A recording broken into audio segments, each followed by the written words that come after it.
Okay, so we've covered the stakeholders that are most commonly run into on projects and business analysis work streams. You know how to look out for your stakeholders' needs and interests, and you know what some of those common needs are and how to handle them. But there's a special topic we should cover, which is what do you do when some of your stakeholders need one thing and other stakeholders need something different, and the two groups are in conflict? Well, you end up with a pretty significant challenge, and it's one that's extremely common. Let's take a look at some ways to handle this. Before we get into it, I'll divide the challenge into three different categories. First, where the conflict is between two or more stakeholders outside your organization.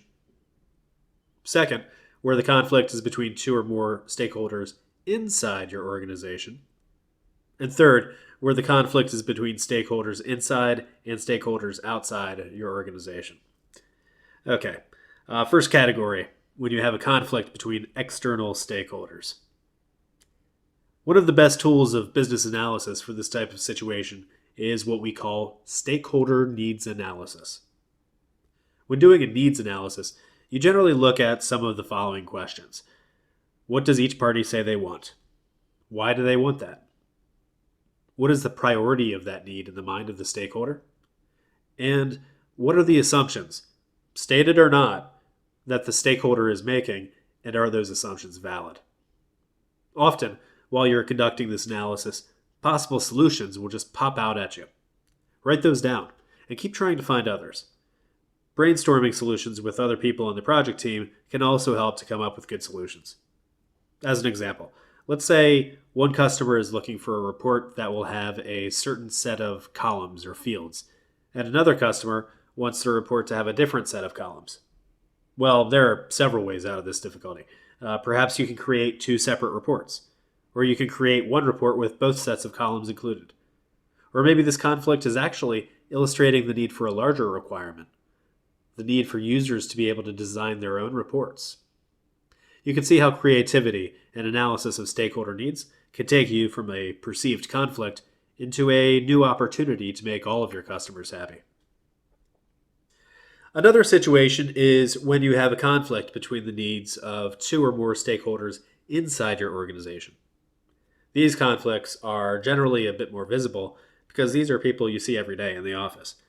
What's different about this type of conflict is that we can start out with the expectation that everyone wants the best for the organization and for the project.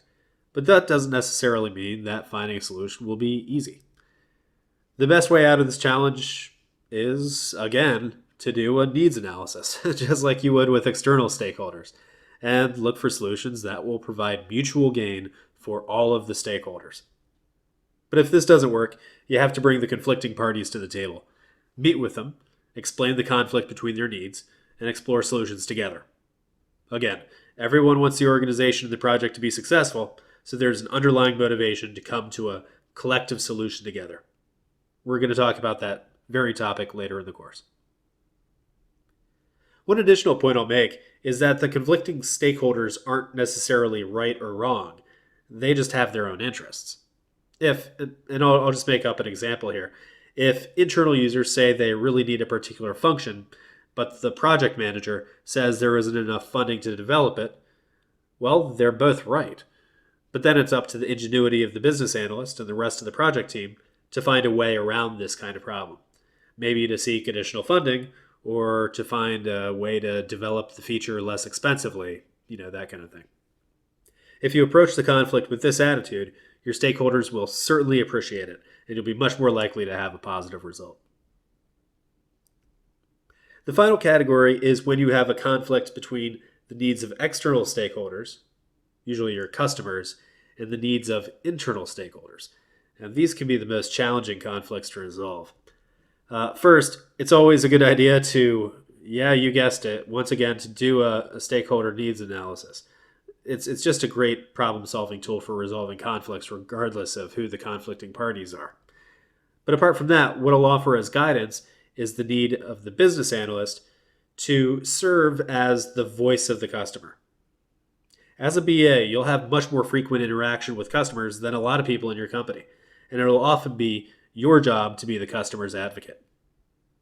Also, rely on facts.